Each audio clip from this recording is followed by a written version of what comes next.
Welcome to Leadership Reimagined, where game-changing conversations are reshaping the world of work. I'm Janice Ellig, CEO and founder of Ellig Group, executive search advisors, pioneers in redefining executive search through our unwavering commitment to diversity, equity, and inclusion. Today on Leadership Reimagined, our topic is successfully navigating disruptive forces, and I'm delighted to welcome Simon Freakley, Chief Executive Officer of AlixPartners, a global consulting firm founded in 1981. Simon became CEO of AlixPartners in 2015 and has more than 30 years of experience in business turnarounds, strategic consulting, and the development of performance improvement and accelerated transformation projects for large and high-profile businesses. Before joining AlixPartners, Simon was CEO of Zofa Cooper Europe and CEO of Kroll Inc. Long involved in philanthropic causes, Simon is the chairman of the American Friends of the London Philharmonic Orchestra, as well as chairman of Grange Park Opera and London Music Masters. We have much to talk about, and Simon, you've been a busy man, just coming back from Saudi Arabia. I'm delighted you could join us today. Thank you for having me, Janice. So, AlixPartners is a unique firm that started, as we said, in 1981, advising on some of the largest bankruptcy cases and major turnarounds. And then you also do other consulting assignments. What's so unique about AlixPartners? Tell us a little bit about the firm. Well, as you pointed out, the firm started in the very early 80s when there'd just been an overhaul of the bankruptcy legislation. So Chapter 11, as we now know it, in the Bankruptcy Code was brought into force, which meant that there was a whole new industry created of debtor-side advisory work, advising debtors, the companies, on how they would deal with a financial crisis and possibly going through a bankruptcy filing. So Jay Alix, the individual, started the company in 1981, and he was just very, very well suited to this type of work, qualified as an accountant with PwC, had a very much a can-do attitude, was the type of personality that ran into burning buildings rather than ran away from them. And of course, this new world of debtor-side advisory on the back of Chapter 11 was just ripe for new entrants like Jay. So he started specializing in that work and built one of the best boutique restructuring businesses in the US, based in Michigan, obviously Detroit being the home of the motor industry. He specialized in automotive and then branched out into other industries. So the heart of the firm was financial and operational restructuring. And then what we found, of course, was that the core capabilities of people who thrived in that environment, taking really difficult situations, often in very time-pressured conditions, and leaning in and driving outcomes, transformations, was just as relevant to good companies who wanted to be great as it was for companies that were in distress and needing to restabilize. And so the firm broadened out to what it is today, which is 3,000 people, 26 offices, 14 countries, where only 20% of the firm's revenues are now restructuring revenues. 80% is advising healthy companies going from good to great. You have a unique employee profile, I think, in terms of what you look for in people. That only 3,000 people, but you do some very high profile work. And the people that you have some unique qualities and characteristics, don't they? Yes. Well, there's a couple of features, I think. One is that we tend to recruit people, not all of them, but many of them mid-career, so that, laterally hiring experienced people, many of whom, by the way, have had operating roles, not just a successful consulting career, means that you're working with experienced people in working with AlixPartners. If you look into an AlixPartners team room at a client, it tends to be a smaller number of more senior people rather than a lot of people more junior in their careers. The second thing, which I honestly think is the secret sauce of AlixPartners, for which I can take no credit at all, is that we have an assessment which is made up of a battery of different psychological tests, obvious ones, IQ, critical thinking, verbal reasoning. And that cocktail of tests, the cocktail being our own mix, has become very accurate at predicting who will thrive, not only in the type of work that we do, but our environment. And so what we found is that people that have a high IQ, so they're not overwhelmed by complexity, but also have a predisposition to really lean into difficult problems. We call them persisters. And people that just enjoy the process of doing these transformations are just very well suited to our type of work. We call them high IQ worker persisters. And putting small groups of senior high IQ worker persisters to solve a complex and sometimes urgent problem just happens to be the type of work in which we thrive. But they're low ego. Well, I would say that the average AlixPartners person has a very high performance ego, which is they really, really care about doing a great job, but they have quite a low personal ego. All they really care about is that people they're working with know what they're doing and are similarly motivated. So the high performance ego matched with the low personal ego tends to make these small teams really lean in and get difficult stuff done. And that's really being client-centric, isn't it? Well, at the end of the day, we're here to serve our clients. We always say that we're client-centric, but we're also people-focused.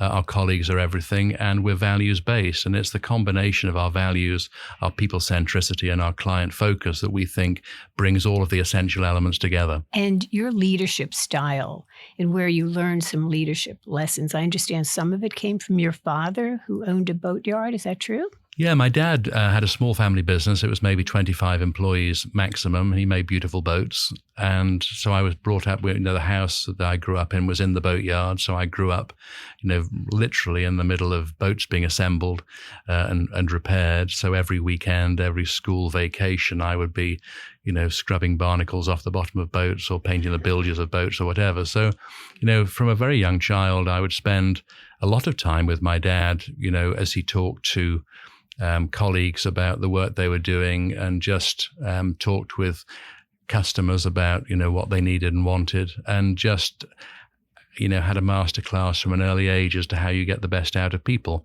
I learned some lessons from that. I'm sure I could have learned more if I'd studied even harder, but he was quite a good role model in that, quite understated as an individual, but very clear in terms of what he wanted, the quality standard that he expected, and also how to get the best out of people. So from your father and some of those lessons, you were made CEO of a small consulting firm at a pretty young age of 34. That's true. And I wasn't planning on being CEO at 34, and I don't think the partnership was planning on me being CEO at 34, but the senior partner, who I admired very much, a chap called Peter Phillips, had a health issue and had to take 6 months out of work.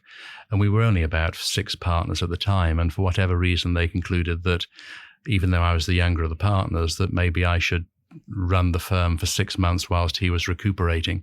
And so I was asked to lead the firm. And the firm was only about 60 people at the time. It wasn't a big firm. But the condition was that I had to have a mentor and meet with that mentor every week. And it couldn't be any mentor. It had to be somebody in particular that the former CEO nominated. And I thought, gosh, that's a terrible burden, but it turned out to be an enormous gift. And so, yes, I had my first CEO job at 34 and ran the firm for about 5 years until I sold it to Kroll. Interesting. Okay, so you did grow it and had a sale there, a liquidity event. Yeah, so we grew it from about 60 people to about 250 people. Mm-hmm. And then I sold it to Jules Kroll in June 1999. And I wasn't planning on selling the firm, but Jules, who I'd come to know, was interested in us joining them. At this stage, Jules had taken his company onto the NASDAQ, so we sold into a small public company. And that sort of marked the start of another chapter. So what were those lessons you learned during the 5 years of building this company that you use today as CEO of AlixPartners? Well, I was too young, really, to be chief executive. And so it was the circumstances that put me in that spot. And so I had a lot to learn in a hurry, which was why this mentor, who became a very important person in my life, was so foundational in my professional growth during that time. And of course, I was thinking to myself, it's all about how I make sure I do great client delivery and how I make sure that, we're doing the nuts and bolts of business. He wasn't remotely interested in any of that. He was interested about, what makes human beings work, what makes people want to form part of a community and a business, and what makes a client feel that you're the type of person that they want to have as a trusted advisor. And so he really taught me about the human condition, which was utterly foundational, honestly, in terms of my own development. from somebody who needed a lot of developing. And it was quite a ride. We find when we're doing executive searches, table stakes are the competencies, experiences, but how will that person really be inspirational to the people and want them to follow them up that proverbial hill, right? And for clients as well to really connect with them. Right. And of course, leadership without followership is nothing. And so how do you create followership? And of course, it starts with listening. And actually, most good ideas come from other people. So the old adage of a good idea doesn't mind who had it is quite important. And of course, if one isn't listening to the collective ideas and insights and observations of colleagues who, together have many perspectives that as a leader you can't gather on your own, you're just denying yourself the best opportunities. So I think the listening is key to it. Sometimes the frontline workers, even, in sort of manufacturing plants, have the best ideas of how things should be done. So it really does pay to listen to everybody and becomes a listening culture, doesn't it? And a questioning culture to ask questions. One of my friends, a chap called Archie Norman, who's the chairman of a big retailer in the UK called Marks and Spencer's, who's done this just phenomenal turnaround of M&S over a multiple year period. People ask him, what was the key to the turnaround of that retail chain where others have really struggled? And he said, the most important thing in that turnaround is really listening to the customer service colleagues who are at the checkout or they're stacking shelves or filling racks, because they're hearing right from the front line what the customers think, what the customers want, and making them feel empowered and valuable and a core part of the enterprise was utterly foundational in the turnaround. And I would say that has been my experience. And we're seeing that today in the news a lot with, lines of customers and customers not getting the product or the stores not being clean. And so there's so much to be learned from the front line there. Let's talk about this Disruption Index, your 5th annual survey of 3,100 executives worldwide.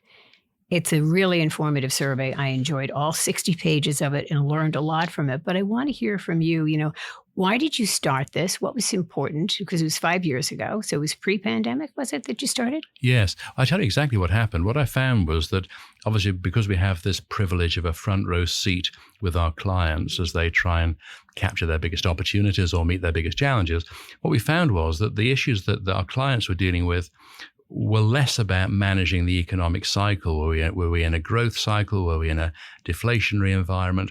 Because, of course, federal banks and governments have got much, much better at managing economic cycles than maybe we remember from the 80s or earlier. The forces that they were managing were forces of all sorts of different kinds that were buffeting them in their markets. And so when we realized that these were the issues that they were dealing with, we decided to study it. So I took 8 or so of our best and brightest consultants and had them study for a year 5 global industries. So we took 635 companies on the major stock exchanges of the world in those 5 industry verticals. And we looked deeply into their performance and all the analyst reports to understand what were the forces that they were managing, what were the opportunities they were capitalizing on, what were the challenges that they were mitigating, to understand what these forces of disruption were.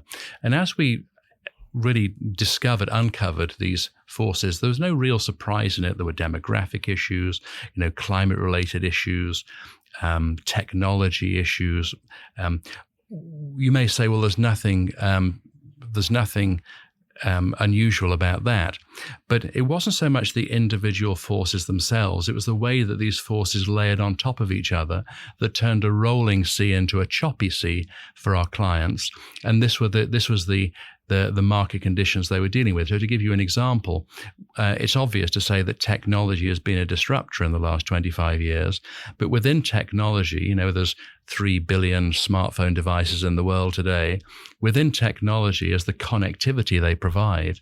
So the way in which consumers can curate their own news sources, their own goods and services by reference to their value system was an extraordinary disruption, not just to retail and consumer goods or news organizations, but so many businesses. And so as we looked at the layering of these issues on top of each other, we realized that this was the foundation of the challenges that our clients faced. And so in January 2020, I launched our first Disruption Insight report at Davos.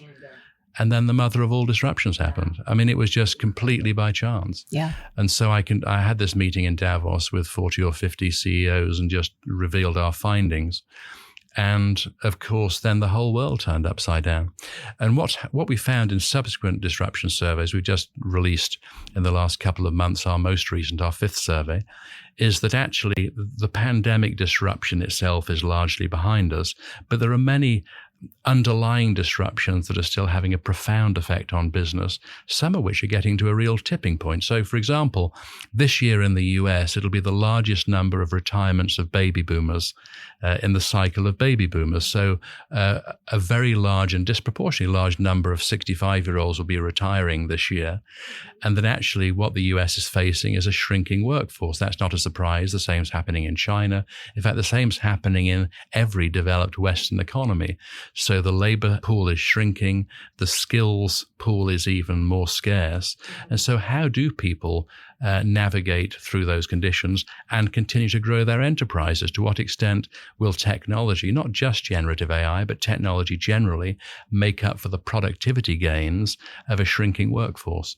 And so these are the things that we found and uncovered in our disruption work.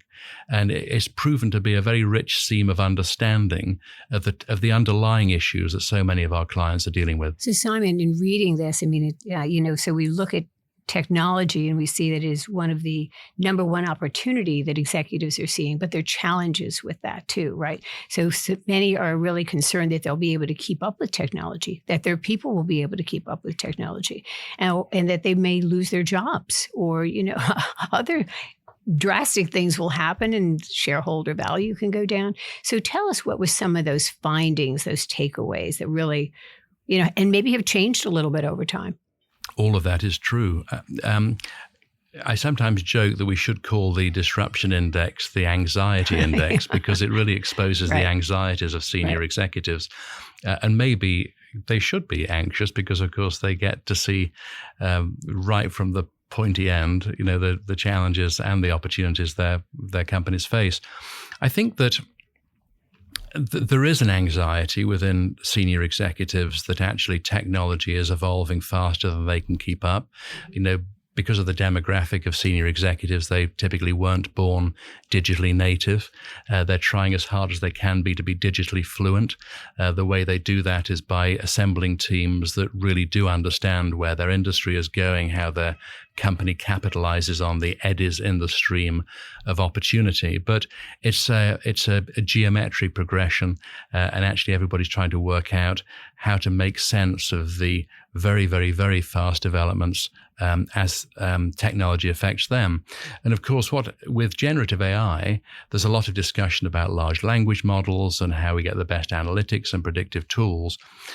What's become profoundly clear to us through our client work as well as our research is that the winners are going to be the people with the best data, not the people with the best large language models. Large language models will be available and there'll be a choice of quite a number of them. But the people with the best data, not necessarily just the best scrubbed data, but the best data, the pools of understanding that they can dig into and analyze, use whichever large language model they license or adjust to their own needs to understand their data, to navigate the future of their enterprise, where their customers are going, and how they best capitalize on that, will be the winners. And so for industries like financial services, for instance, that's very, very data rich, or healthcare or insurance, as an example of financial services, the people with the best data sets and really understand how to aggregate that data, understand it, and use predictive analytics to decide where they go will be the winners as a result of that. What percentage, though, of CEOs feel that they are on that pathway to having that data and feeling comfortable about it? The vast majority of them feel that they're not moving quickly enough. They feel that not only are they not moving quickly enough, but their enterprises aren't moving quickly enough. Our most recent research, which actually is pretty consistent over the last 5 years, though it's accelerated, is over 90% of chief executives say they have to reimagine their business models in the next 3 years. Over a third of them say they have to reimagine their business models in the next 12 months. So there's a real urgency to this. And they see all these forces buffeting them. And I sometimes draw the analogy of the CEO being on the top of a skyscraper. Right at the top of the skyscraper, the building sways and they feel the swaying of the building. Lower down the building, you don't feel it so much. At the bottom of the building, you don't feel it at all. So the CEOs are anxious because they feel the swaying of their market conditions. And one of their biggest challenges is how to really focus their enterprises, the whole enterprise, on the urgent need to change and to evolve. And so I sometimes say that chief executives have to be their own chief communication officers, because almost the most important thing they do, other than have a good sense of where they're going, is the ability to narrate that and carry people back to followership, carry people on the journey of change that'll be required for them to stay relevant. Interesting. I've heard you speak about that, the tightrope too. The forces are coming at that CEO on work, walking on a tightrope, but you have to keep moving. And you hope your people are moving with you. So, And we see that in search sometimes where they'll say, we need more talent because the CEO can't do it all. Yes. And what I found, Jan, is so interesting. The best CEOs, the best companies are people who have a predisposition to action, because the thought of a perfect strategy is a myth. There's no such thing as a perfect strategy. There are good strategies and bad strategies, but if you have a good strategy, the winners are those people who actually just lean straight into the execution of the strategy, but also are not a hostage of the strategy if circumstances change. So they'll pivot. So to have we have this expression of do it nearly right, but do it now. This predisposition to moving to action is what marks out the best CEOs. And then, as you say, when things change, that they can pivot on a dime to say, okay, with new information or new insight, we'll now adjust our strategies. They're always course correcting their strategy on the basis of new information. And in our disruption index work, we identify those companies that have both high revenue growth and high profitability. We call them the superstars. And so these 3,100 companies, there's about 8% of those companies that we call superstars because they're high growth and high profitability. And so we've analyzed those 8% to see what is it that's different about them to others.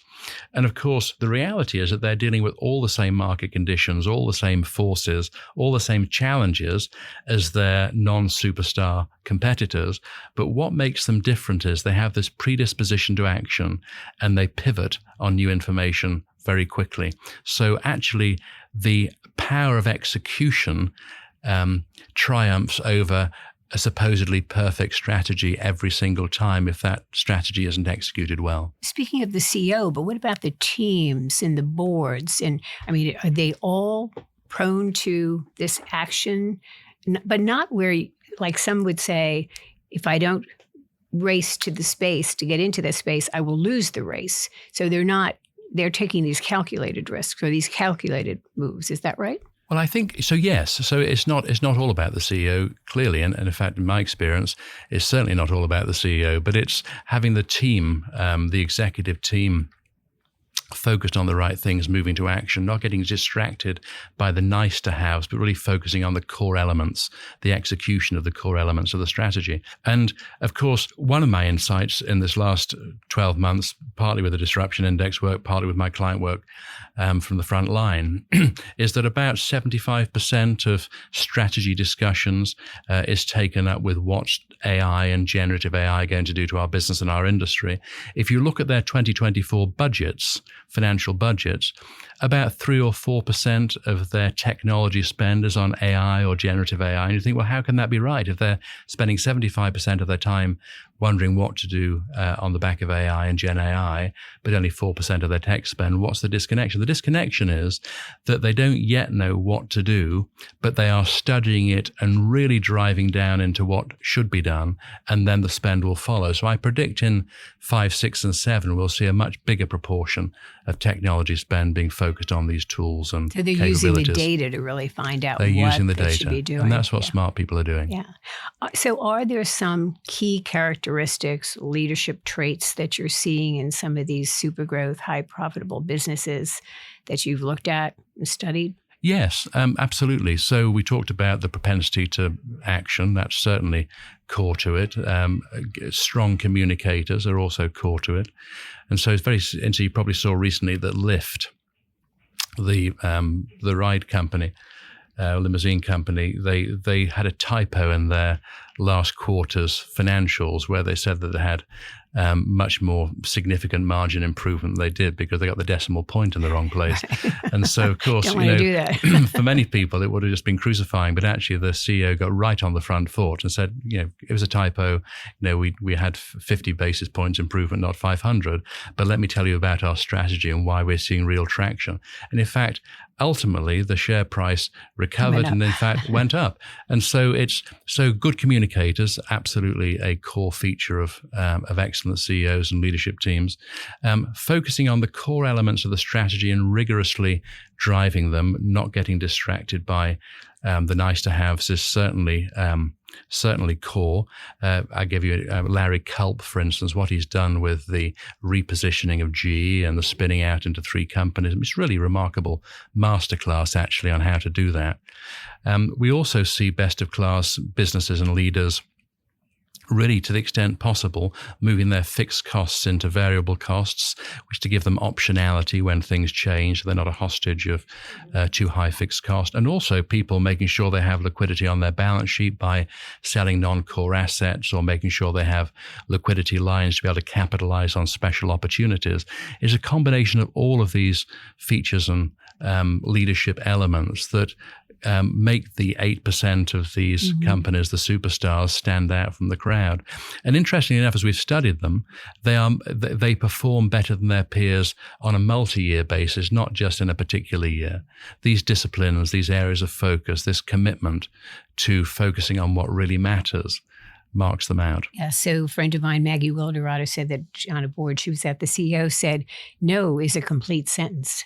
Sometimes you have to say know when to say no, right, or to let go of that baby, right, and disengage to really get to the core. It's hard. It is hard, but I think ensuring that one isn't emotionally vested in something such that it's difficult to let go is really important. And that, of course, whereas the team plays such a valuable role. So why it's so important to have a strong CFO, so important to have a strong GC or other senior executives that actually, even though people have positional authority and responsibilities that go with that actually when you're in the executive room or the team room and the door shut, that everybody has a right to speak and to shout about the things that they see and that matter to them. And the best CEOs facilitate an environment for that honest and candid discussion to happen. I recently did a podcast with Kevin Lobo right, of Stryker. And he talked about a questioning organization. He questions, and he wants everybody in the organization to really question, right, and without fear of reprisal. And right, I think that's so healthy. Yes. And as you and I know, there's not one sort of secret formula to leadership. There are different ways to be effective and successful. I mean, ultimately, the person has to be authentic, otherwise it doesn't work. But just ensuring that, number one, there's a vision as to where the corporation needs to go. Secondly, that can be explained and narrated to all the stakeholders, customers, employees, investors, etc. Narrated on the one hand that it's a purposeful strategy, and secondly that it's a strategy that's possible to implement. So purposeful and possible, and then just having the execution skills and the fortitude to block and tackle on a daily basis to see it through. So let's talk about an article you recently wrote, Who Runs the World? Women. And in terms of that and DEI, not a nice to have, but a must have, and how that's going to play out during these times of disruption and navigating through disruptive periods. What do women and underrepresented groups represent to the success of a company? Well, I always say that inclusion should really come first. We should really call it I&D rather than D&I. And as somebody once said, and I've stolen the expression because I think it's so good, a chap called Stephen Frost, he said, diversity is a reality, inclusion is a choice. And I've always thought about it that way. We walk outside onto the street and the world is diverse. That's just our reality. If we don't have an inclusive environment in our companies that embraces that diversity and also capitalizes on the rich talents that come with a diverse workforce, then we're simply shortchanging ourselves. And so when I wrote the article on who runs the world women. It was just to evidence the fact that, and no one data point is a complete explanation, but multiple data points do form a trend. That is fantastic that these leading news organizations like the Financial Times and the Wall Street Journal and The Economist, to name a few, all have senior female leaders as chief executives. And I think that's to be celebrated. And so in our firm, as well as in our client work, we always say, look, we have to have an inclusive environment, because then we embrace the very best talent. And it's not about men versus women, or, one ethnicity versus another, or who you love.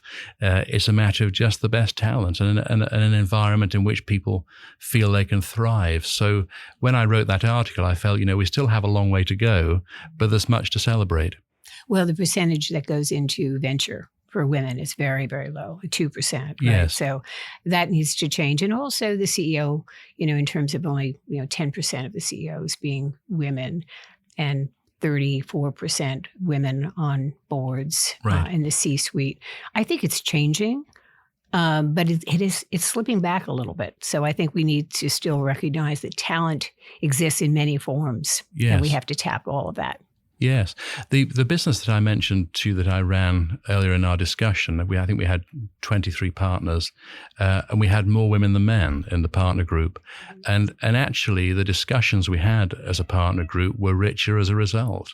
That actually the perspectives that were brought to those discussions were absolutely enriched by the fact that we had a majority of women. So I personally, I'm thrilled when we managed to attract somebody to do a senior role, be part of the executive team at AlixPartners.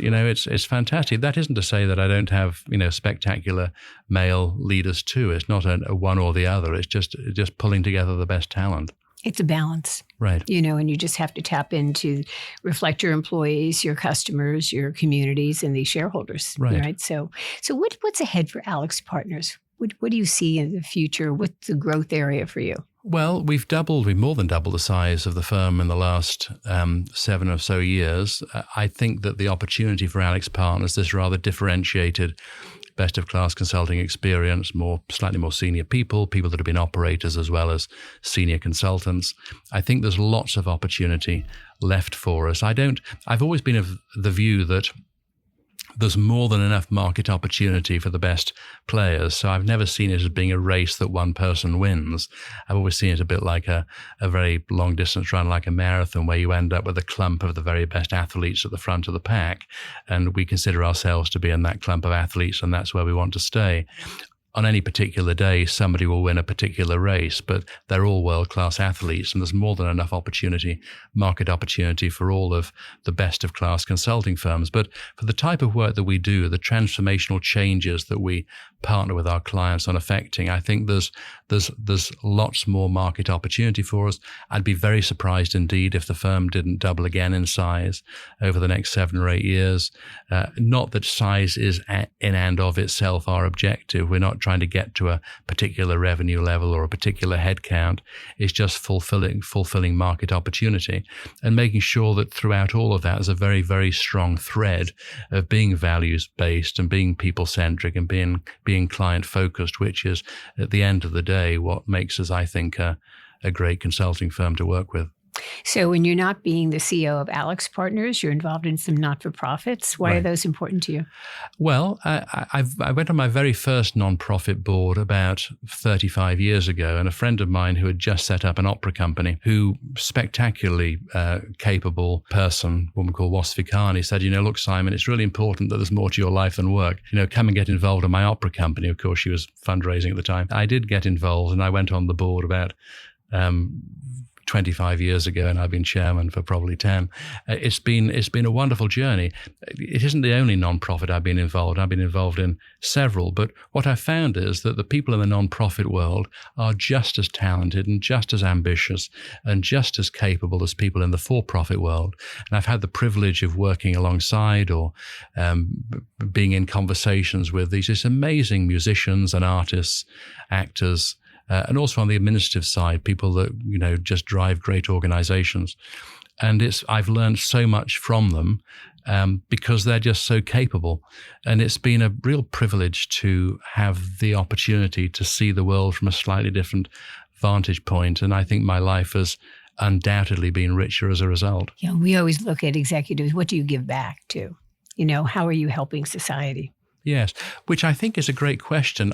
I've never thought of it that way. In my various board roles or nonprofit engagement, I've always felt that I've got much more out of it than they've got out of me. And I've tried to be supportive in different ways that I can be supportive, but actually the richness of that opportunity is just fantastic. So last night, for instance, I had dinner with Maren Alsop, I'd say one of the leading conductors in the world, certainly the leading female conductor in the world. And I watched her conduct El Nino at the Met last night, which was just the unbelievably difficult music to conduct. And of course, she was magnificent. And just chatting with just world-class artists like that has been so rewarding. Not that talking with world-class business leaders isn't rewarding as well, but it's just as rewarding to talk in the nonprofit sector as well. So I've had a terrific, and I'd never have met Maren had it not been for the work I do with the London Philharmonic Orchestra. So it's been an extraordinary privilege to do that. And I think that my worldview has been enriched because of it. Makes you more of a multidimensional person too, right? I mean, we have other interests besides just, a company you're running, which is important. But again, the give back and then just becoming just more intellectually curious about other areas and how they operate. Exactly. Yeah. So any parting words for our audience? This has been a fascinating discussion about what's going on in the world of corporations and what the disruptive forces they're going through, the leadership challenges. Any parting words for our audience on what to look forward to, what they need to focus on? Well, first of all, thank you for having me. I'm delighted. And secondly, thank you to your audience for listening to this. I think that leadership really matters. I think that more than ever, leadership matters as we go through these challenging times. How we narrate to our stakeholders where we stand on things that really matter to us, how we're able to express the purpose of our organization and why it is purposeful for them to be a stakeholder in our business or build their career at our business. The ability to show that not only is the journey purposeful but possible.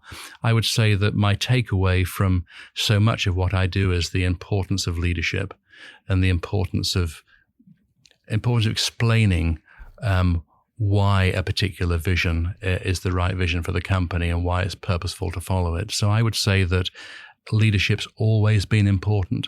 I think it's particularly important in the phase that we're going into, such a disruptive set of market forces, rich with opportunity, but also, of course, challenges to navigate on the way. I can tell you that from a search perspective, when we're talking to candidates, they look at who's leading the company, how they're leading the company. Are they a purposeful organization? People there, do they listen to their people? It's very, very important. And people make choices not on money, but on the culture. And will they have an opportunity to make an impact? So those are terrific lessons. I'm going to look forward, as I know my audience will, on the 6th annual Disruption. That will be next year, right? It certainly will, every year. Simon Freakley, CEO of AlixPartners, thank you so much for these great insights. We will look forward to, again, your next Disruption Index. And I know that there will be more disruption, but you and your team, your fabulous team, will be there to help leaders and CEOs and companies through and navigate these treacherous waters. Thank you so much for having me. So thank you to our audience for tuning in to another game-changing conversation on Leadership Reimagined. You can find me on LinkedIn, Instagram, or visit our website at elligroup.com. And thank you for joining us today.